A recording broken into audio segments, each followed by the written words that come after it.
বুধবার কাকভোরে বারুইপুর বাইপাসে মুহূর্তে বদলে গেল সবকিছু।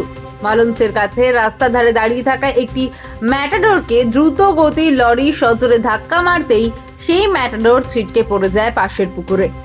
ধাক্কা জেরে লরিটিও উল্টে যায় রাস্তার মাঝখানে।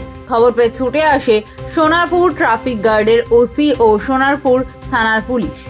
জানা গেছে বড় বাজার থেকে মাল নিয়ে রায়দিঘি দিকে যাচ্ছিল লরিটি। প্রাথমিক অনুমান মদ্যপ অবস্থায় ছিলেন চালক, আর সেই অবহেলাই সৃষ্টি করলো এমন ভয়াবহ দুর্ঘটনা। কিছুক্ষণ আগে একটা গাড়ি আমাদের সাউথ উইন্ড লেন ধরে সোজা আসছিল খুব দ্রুত গতিতে।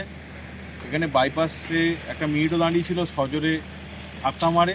যথাসম্ভব ওরা মদ্যপ অবস্থায় ছিল এবং গাড়িটি যে মিনিটতে ধাক্কা মেরেছে সেই গাড়িটি বর্তমানে পুকুরে পড়ে আছে এখন।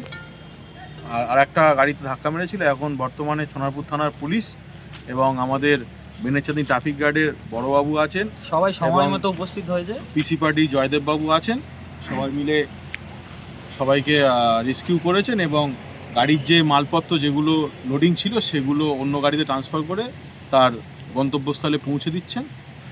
যেই জায়গাটা কোন নাম কি? এই জায়গাটা হচ্ছে মালঞ্চ চাঁদপুর বাইপাস। আপনার নাম? আমার নাম সৈয়দ মিস্ত্রি।